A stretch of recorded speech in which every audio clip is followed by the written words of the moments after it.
ചേച്ചിക്ക് കുടിക്കാൻ അമ്മ ഒഴിച്ചതായിരിക്കും. അതെന്താ ചേച്ചിക്ക് മാത്രം? നിനക്ക് വല്ലതും അറിയോ? കല്യാണം എന്ന് വെച്ചാൽ അതൊക്കെ വേണം. നമുക്ക് എടുത്ത് കുടിക്കാൻ. അമ്മ അറിഞ്ഞാ നമ്മളെ കൊല്ലും. അമ്മയുടെ വിചാരം നമ്മൾ വീട്ടിലേക്ക് ഉറങ്ങാൻ പോയിരിക്കാന്നാ. എന്നെ നമുക്ക് എടുത്ത് കുടിച്ചിട്ട് പോകാം. കുടിക്കുക. എനിക്ക് എനിക്ക് മതി. എനിക്ക് മതി. എനിക്ക് വേഗം വേഗം താ. എനിക്ക് എന്നാ ഈ മനം പോലെ മംഗല്യം എന്ന് പറയുന്നത് കേട്ടിട്ടില്ലേ? അതാണ് ഇപ്പൊ നടന്നത്. കല്യാണാലോചനയായിട്ട് വരുന്ന ഒരുത്തരെയും പിടിക്കാതെ എത്ര കാലമാണ് ഇവളെന്നെ ബുദ്ധിമുട്ടിച്ചതെന്ന് അറിയാമോ? ഇതൊക്കെ ഒരു യോഗമാണ് രാജിച്ചെന്നായത്. ഈ കല്യാണത്തിന്റെ കാര്യത്തിൽ മാത്രം മുൻവിധികൾ ഒന്നും നടക്കില്ല. അത് ശങ്കരനായരുടെ കല്യാണം തന്നെ അതിന് തെളിവല്ലേ? നമ്മുടെ ശങ്കരൻ നായരെ നമ്മളിങ്ങനെ ഇരുന്ന് ബോറടിക്കുന്നത് ശരിയാ. ചേട്ടന് ഉറക്കം വരുന്നുണ്ടാവും. അവർക്ക് വല്ലതും സംസാരിക്കാൻ കാണില്ലേ? എവിടെ നമ്മുടെ അന്തർജനങ്ങള്? മോളെ, നിന്റെ കുട്ടികളെയൊന്നും ഇനി പാടില്ല കേട്ടോ. കല്യാണം കഴിഞ്ഞ പെണ്ണാ. നല്ല അടക്കം ഒതുക്കമായിട്ടൊക്കെ കഴിയണേ. അവള് കൊച്ചുകുട്ടിയൊന്നുമില്ലല്ലോ, അല്ലേ രാധേ? ലക്ഷ്മിക്കുട്ടിയെ, മോളെ നമുക്ക് നാളെയും കാണാം. പോരെ ഭാരതി, നേരം വൈകിക്കണ്ട. എനിക്കൊന്ന് കുളങ്ങര പോണം. പോയിട്ട് വരട്ടെ മോളെ. ബാബു ഇന്ന് ഞങ്ങളുടെ കൂടെ പോര്. നമുക്ക് അവിടെ കിടന്നുറങ്ങാം. അത് ശരിയാ. ഇന്ന് ഇവരെ രണ്ടുപേരെ ഒറ്റയ്ക്കാക്കുന്നത് നല്ലത്. അവിടെ കുട്ടികളൊക്കെ ആയിട്ട് തിരക്കായിരിക്കാം. അവ എനിക്കൊരല്പം ഒഴിഞ്ഞ സ്ഥലമാണ് ഇഷ്ടം. ഞാൻ ശങ്കരനായിട്ട് വീട്ടിൽ കിടന്നോളാം. അവിടെ ഈ പറഞ്ഞ പോലെ ഒരു വിരോധമില്ല. ഒരു കാര്യമുണ്ട്, അവിടെ നല്ല കാറ്റ് കിട്ടും. നല്ല കാറ്റ് കിട്ടും, പക്ഷെ ഭയങ്കര കൊതുവാ. വേണമെങ്കിൽ പോന്നോളൂ. കൊതുവൊന്നും ഇപ്പോഴില്ല. കൊതു ഉണ്ടായാൽ തന്നെ സാരമില്ല, ഒരു ദിവസത്തേക്കല്ലേ. ഒരു വിരോധമില്ല. പക്ഷേ ഈ മേശയും കസേരയൊക്കെ എടുത്ത് മാറ്റി ഒരു പായ വിരിച്ച് കൂടെ കിടക്കാവുന്നതേ ഉള്ളൂ. അവർക്കൊരു കൂട്ടുമായി. അത് വേണ്ട, ഞാൻ അവിടെ കിടന്നോളാം. മാത്രമല്ല, താനല്ലേ ഇപ്പൊ തന്നെ പറഞ്ഞത് ഇന്നവരെ തനിച്ചു വിടണം. ഭാരതി, എന്നാ ഈ ടോർച്ച് പിടിച്ച് മുമ്പിൽ നടന്നോ. അപ്പൊ രാത്രി യാത്രയില്ല. ബോട്ടാ വാ. അപ്പൊ ചേട്ടാ, ഞാൻ രാവിലെ എത്താം. ശരി മോളെ, പോയിട്ട് വരാം. ഓ, കൊച്ചുങ്ങൾ ഉറങ്ങി കാണും. വരൂ ലക്ഷ്മിട്ടി.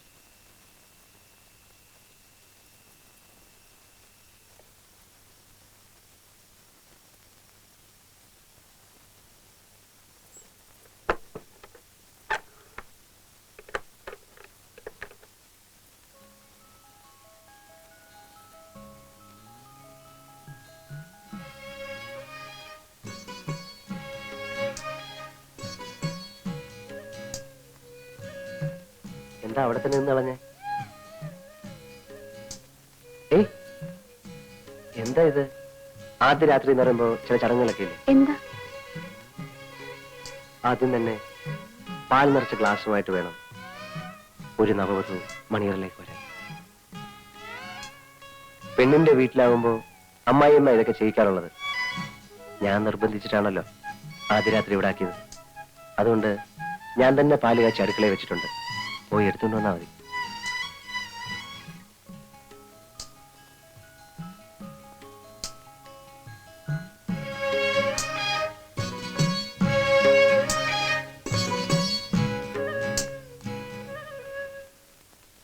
പാലവിടെ കാണാനില്ലല്ലോ. കാണാനില്ലെന്നോ? അങ്ങനെ വരാൻ വഴിയില്ലല്ലോ. അവിടെ ഉണ്ടാവുന്നേ ഞാൻ വെച്ചതല്ലേ.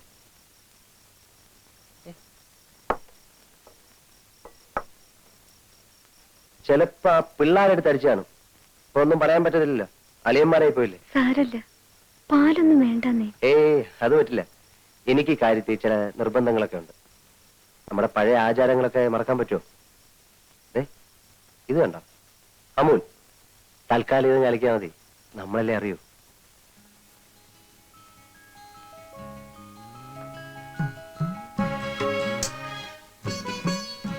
പാല്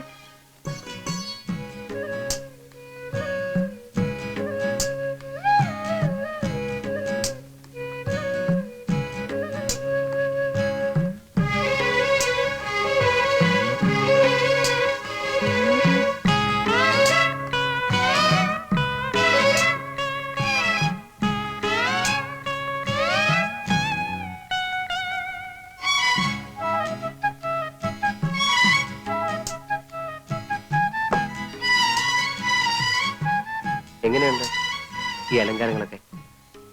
എന്തിനാ ഇത്രയധികം പൂവൊക്കെ വാങ്ങി കിട്ടിയത്? എങ്കിലല്ലേ ആദ്യ രാത്രിക്ക് ഒരു സുഗന്ധം ഉണ്ടാവും. മുല്ലപ്പൂ കുറച്ചുകൂടെ സംഘടിപ്പിക്കണമെന്നുണ്ടായിരുന്നു, കിട്ടിയില്ല. സാരമില്ല.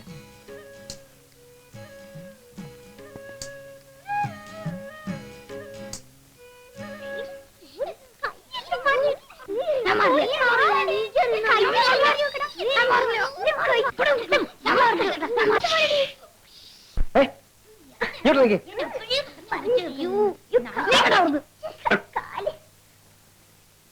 നിങ്ങൾ ആരാ പറഞ്ഞു ഇതിനകത്ത് വന്നിരിക്കാൻ?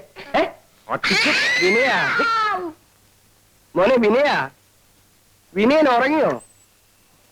ആ, നമ്മുടെ കുട്ടികൾ ഇങ്ങ് വന്നിട്ടുണ്ടോ? ഉണ്ടല്ലോ. ഞാൻ ഇവിടെ കിടത്തി ഉറക്കിയാലോ എന്ന് ആലോചിക്കായിരുന്നു. വേണ്ട വേണ്ട, ഇങ്ങോട്ട് ഇറക്കി വിട്, ഞാൻ ഉറക്കിക്കോളാം. ഇവിടെ വാടാ, വാടാ ഇവിടെ വാ, ഇങ്ങോട്ട് ഇറങ്ങി. ഇവിടെ പാടി ഇവിടെ. എടാ ഇവിടെ വരാൻ. ആ ഇന്ന പിടി, വിളക്ക് പിടിക്ക്. ഇനിയും കാണണമല്ലോ. എടി കിടുങ്ങാമണി. 1 2 3 4 ഇനിയും കാണണമല്ലോ വിനയ. ആ കരയുന്നോ? കൊന്നുകളയും ഞാൻ. ഇങ്ങോട്ട് വാ വിനയ. കഥ കടച്ച് സുഖമായിട്ട് കിടന്ന് ഉറങ്ങിക്കോ. കുട്ടികളും ഞാനും കൂടി പൊയ്ക്കോളാം. നടക്കണം. നോക്കി നിൽക്കുന്നു ഉറങ്ങാൻ കണ്ട സ്ഥലം.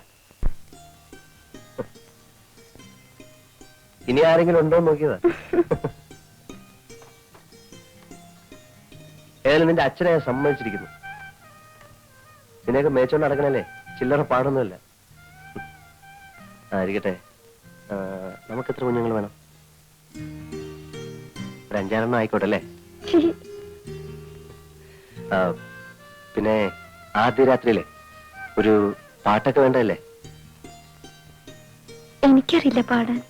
അറിയാമെങ്കിലും ഇപ്പൊ പാടില്ലെന്ന് എനിക്കറിയാം. ഏതായാലും നമുക്ക് ആ ചടങ്ങ് എത്തിക്കണ്ട. ഇപ്പോഴേ രണ്ടുപേർക്കും ബുദ്ധിമുട്ടില്ലല്ലോ.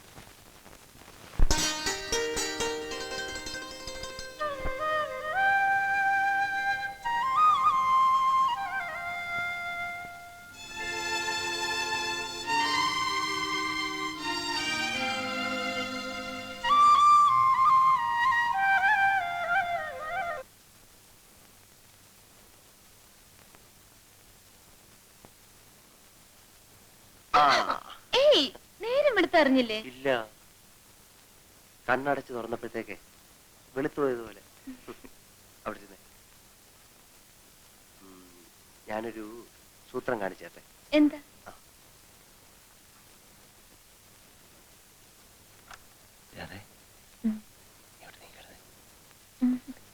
പറഞ്ഞേ കേൾക്കണോ? എനിക്ക് നാണമില്ല. എന്തായി കാണിച്ചേ? ആരെങ്കിലും കേട്ടാൽ എന്ത് വിചാരിക്കും? പിന്നെ ഞാനിത് മൈതാനത്തുണ്ടോ ഓൺ ചെയ്യാൻ പോകല്ലേ. ഇതേ നമുക്ക് രണ്ടുപേർക്ക് മാത്രം കേൾക്കാനുള്ളതാ. ആദ്യ രാത്രിയുടെ ഓർമ്മയ്ക്ക്. നാണില്ലല്ലോ. എന്തിനാ? ആ എനിക്ക് ഈ ഐഡിയ എവിടെ നിന്ന് എത്തിയെന്നറിയാം. ഒരു നോവൽ വായിച്ചപ്പോഴാ. അന്നേ ഞാൻ എന്റെ മനസ്സിൽ തീരുമാനിച്ചു എന്റെ ആദ്യ രാത്രിയുടെ സംഭാഷണങ്ങൾ ടേപ്പ് ചെയ്ത് വെക്കുന്നു. എന്തിനാണെന്നറിയാം? എന്തിനാ? വർഷങ്ങൾ കഴിയുമ്പോൾ നമുക്കിത് ഇട്ട് കേൾക്കാൻ. വർഷങ്ങൾ കഴിയുന്നപ്പോഴാ നീ ഒരു കിഴവിയും ഞാൻ ഒരു കിഴവനും ആവുമ്പോ അന്ന് നമ്മൾ രണ്ടുപേരും പല്ലില്ലാത്ത മോണ കാട്ടിച്ചിരിക്കും. നമ്മൾ എപ്പോഴാ വിനുവേട്ടന്റെ വീട്ടിൽ പോകുന്നത്? വിനുവേട്ടന്റെ വീട്ടിലേക്ക് എറണാകുളത്ത്? എറണാകുളത്തേക്കൊന്നും നമ്മൾ പോകുന്നില്ല. വീട്ടിലറിഞ്ഞ ഈ കല്യാണത്തിന് സമ്മതിക്കത്തില്ല. അവര് വേറെ ഏതാണ്ട് പെണ്ണെ നോക്കി വെച്ചിരിക്കുക.